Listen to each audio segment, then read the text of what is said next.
Welcome, everyone, to the pregame tee sheet. I'm Darren Smith along with Steve Walls. Steve Walls is sitting in the press box. Had a personal emergency, so I wasn't able to make it. But, Steve, how is the atmosphere at MetLife Stadium right now? The atmosphere is pretty good, man. I just walked through the parking lot a little bit earlier, and a lot of Chiefs fans. It's kind of funny that in New York City, there are just as many Chiefs fans as there are Giants fans. Which there's a statement that I told you was last week is that Chiefs fans travel well. I think we've learned that over the past few years we've been covering the team. Yeah, look, I don't think there's any place that the Chiefs haven't been that they haven't had a good crowd or a good following. Kansas City, of course, is 0-2, taking on the New York Football Giants. Sunday Night Football at MetLife Stadium in East Rutherford, New Jersey. Kickoff is at 7:20 local time here in Kansas City. As you can tell by the background, I am at one of the 5 locations at Gates Barbecue. You can join me over off of 40 Highway by the stadium if you want to come watch the football game with me tonight. Chiefs, Steve, are looking for their first win along with the New York Giants. Both teams, of course, come into tonight's game 0-2.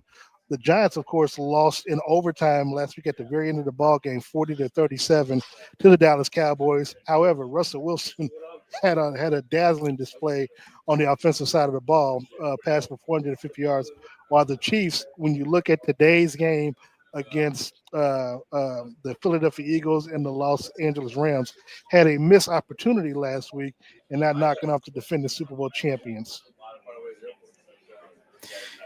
Man, you know what? I really feel like this is kind of one of those when you say must win games.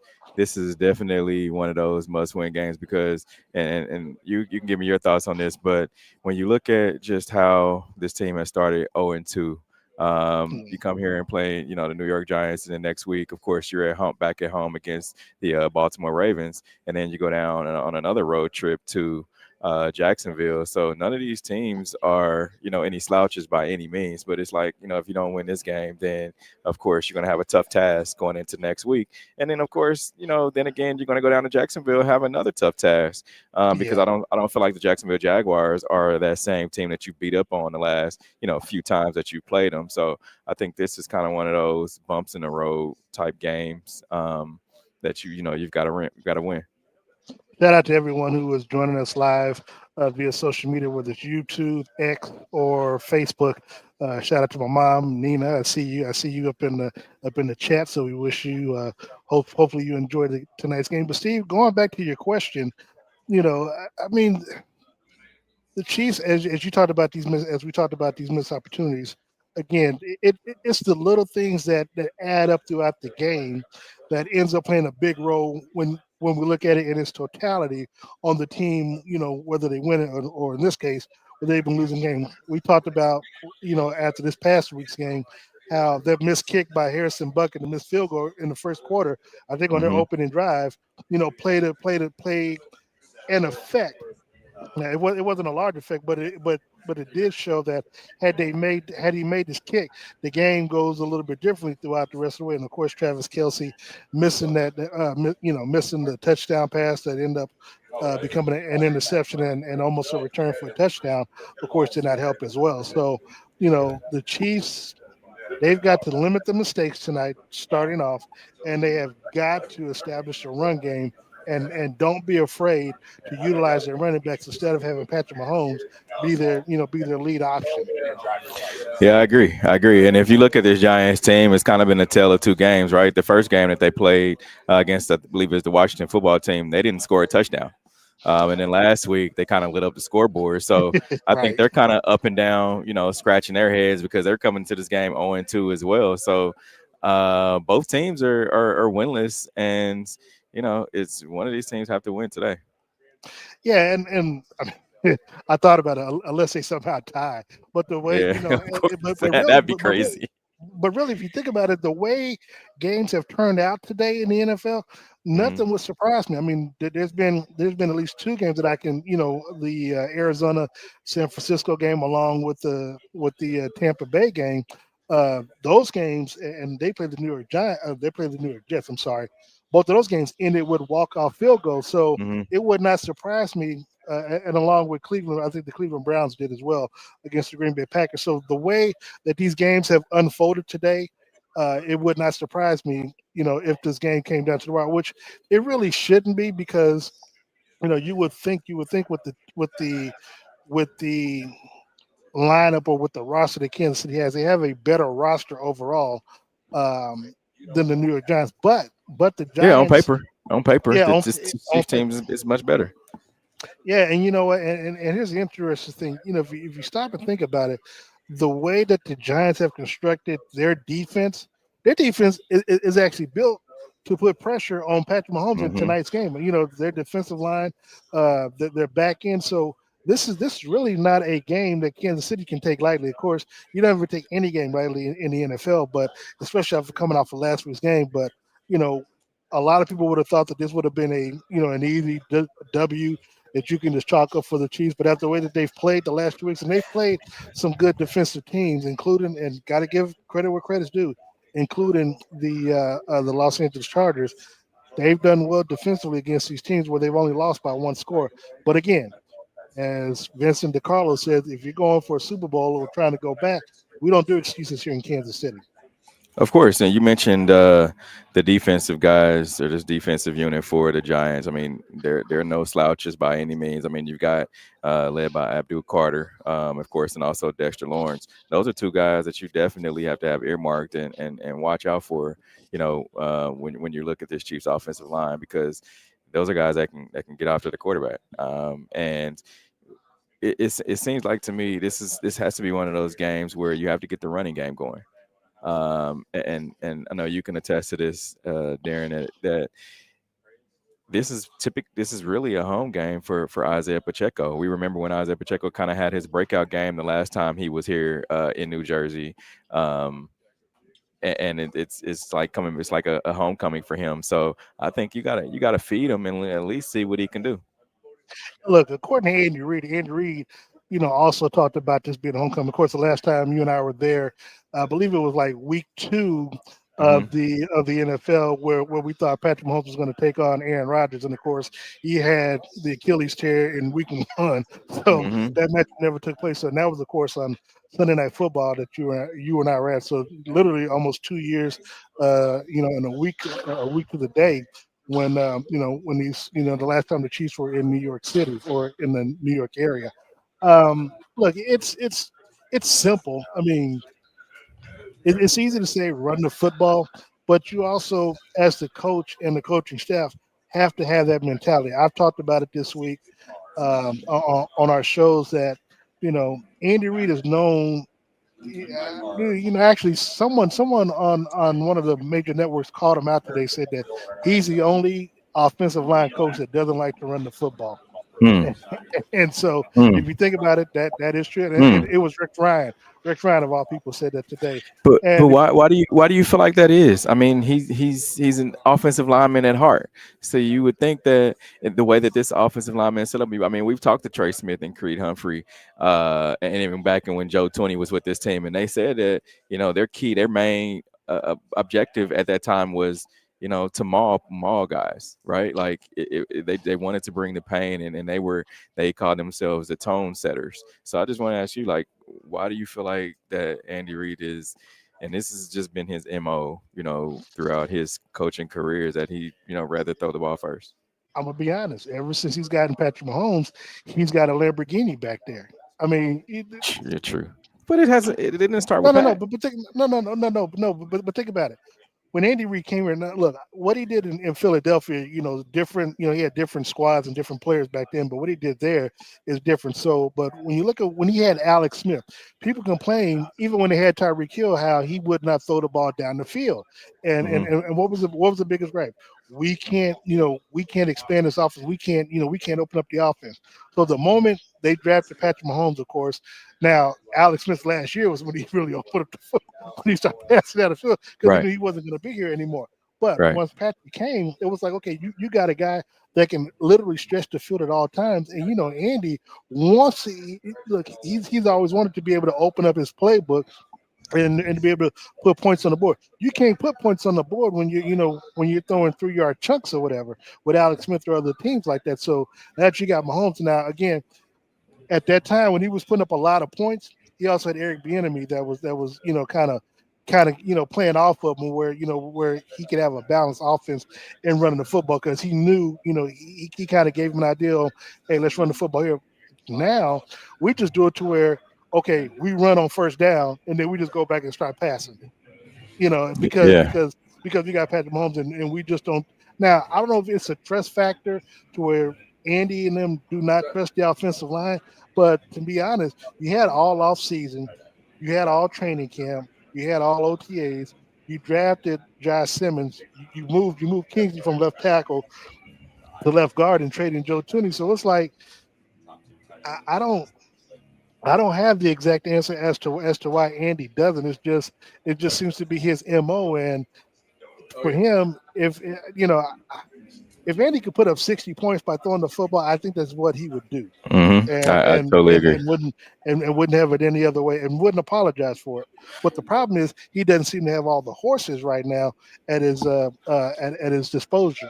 At his you know at hand.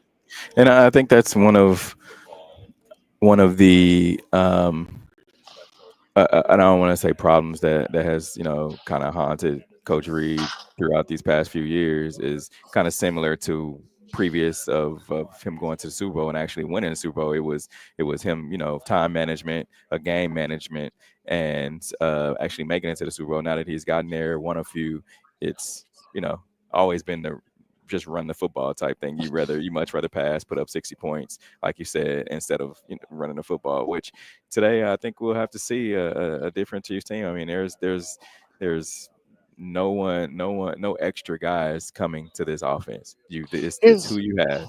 So you gotta play with the guys that you have.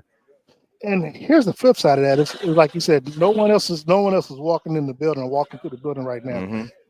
It's I get it. Andy wants to win his way. Nobody's going to tell him any different. We can complain all we want about running. Now, I don't think he's oblivious to it. I think he knows that. I mean, he admits it. In the press conferences afterwards that it's on him, and he should have ran the football and make sure you tell Sam to eat with his mouth closed too. Uh, but Pause. Wow. right. But I don't know, man. I think again, we talk about it being a mentality. I know someone mentioned that one of the things that Isaiah Pacheco needs to do, which I would tend to agree, is he needs to run a little less violent and a lot more smarter because there have been times that you and I have seen holes wide open for him to run through, and for whatever reason, he runs up the back of his lineman. And I for the life of me can't understand what he's looking at or understand his vision or why he's doing the things that he's doing. Yeah, But it's but great. tonight, but tonight of all nights is this look. I mean, Sunday night football is in his home area.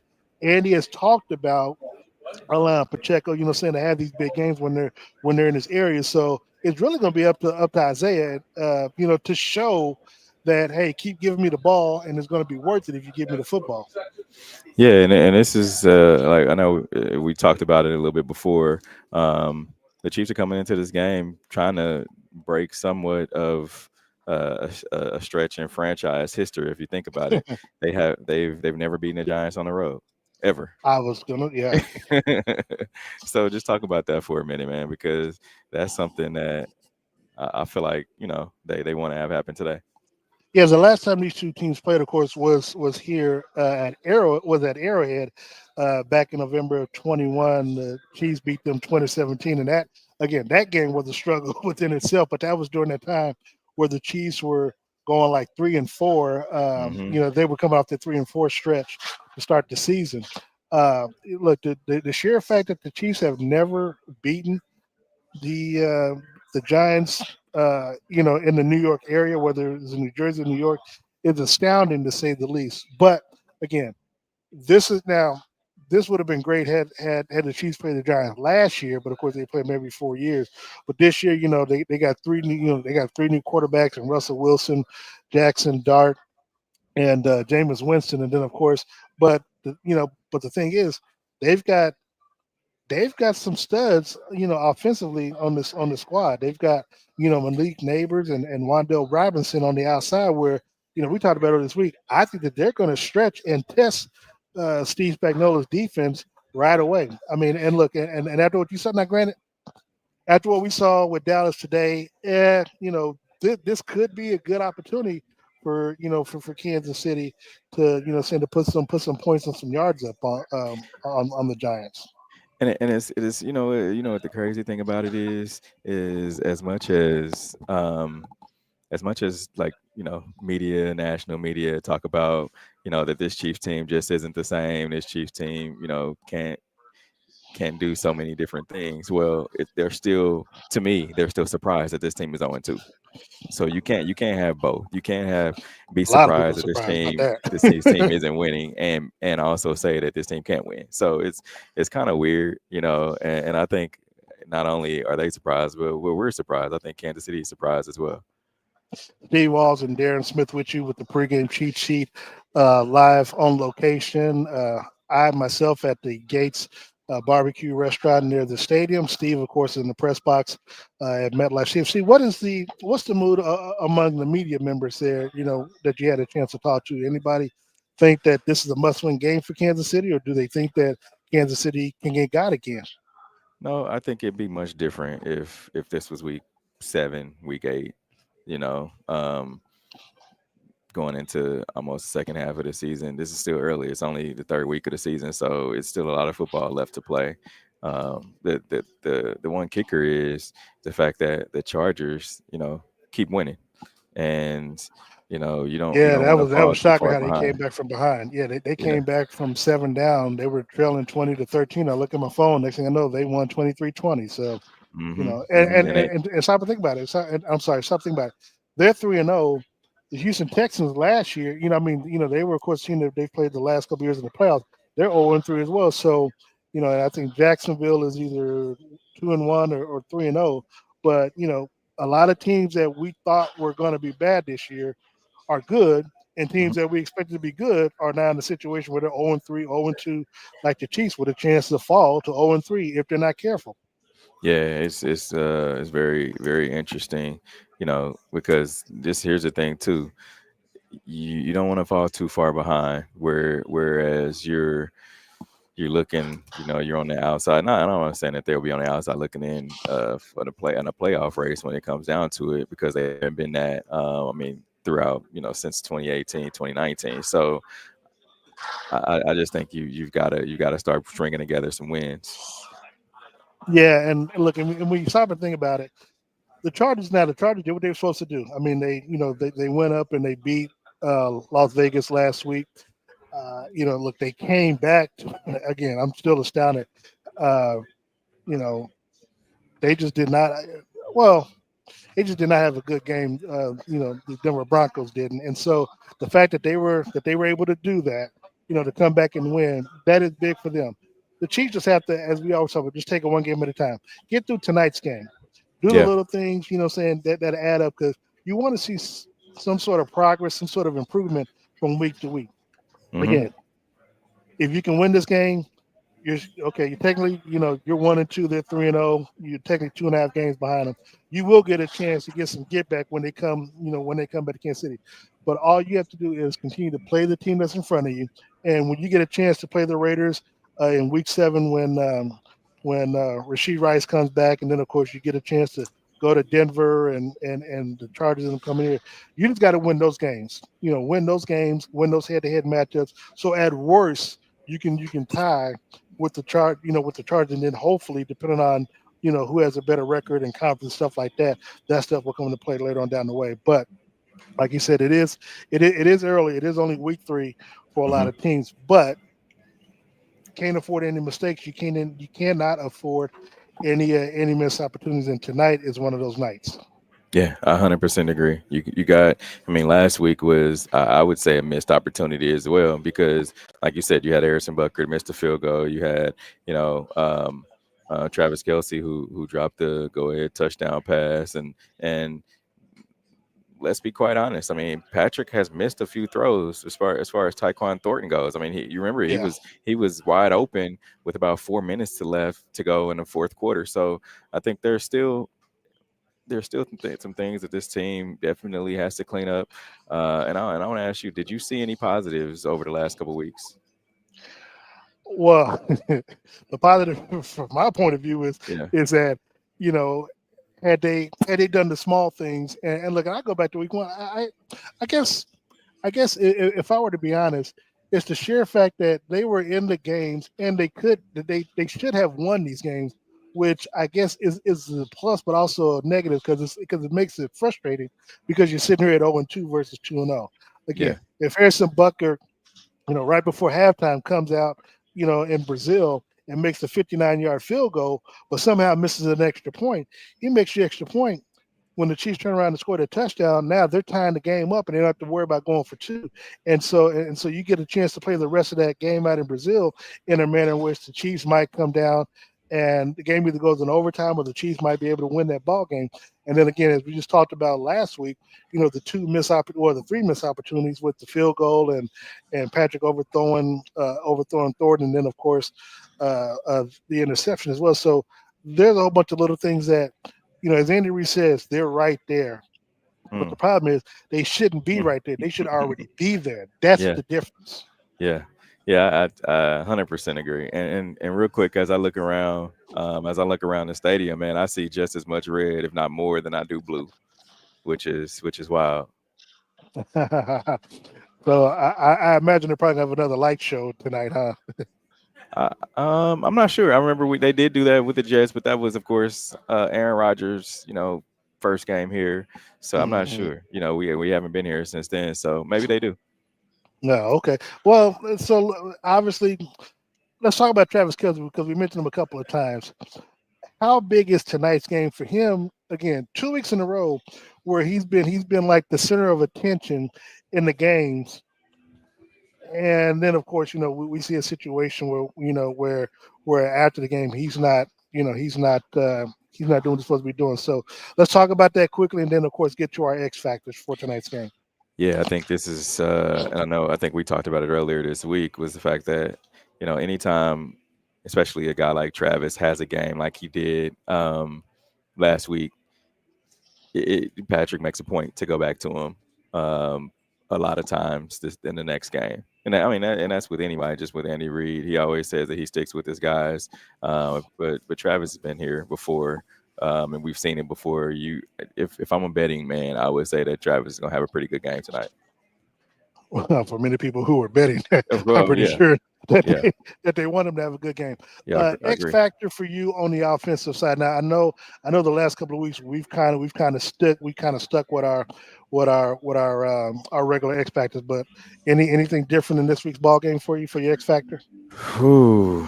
I would say my X factor is gonna be the running game, man. I know I probably took Ah, yours. I, Yeah, I think I I think was it's going gonna it's, I was I going with think the it's gonna be the Chevrolet. running game. But if I could choose two, it would be the offensive line and the running game. Because I Mm, mean, to me, the offensive line kind of got beat up a little bit this past few weeks. Um, and it's they're supposed to be a lot stronger. I mean, you had Trey that's got a new contract. I mean, great, yeah. Creed's got a new deal. So these guys have to show their value to me. And it can't put it all on those two guys.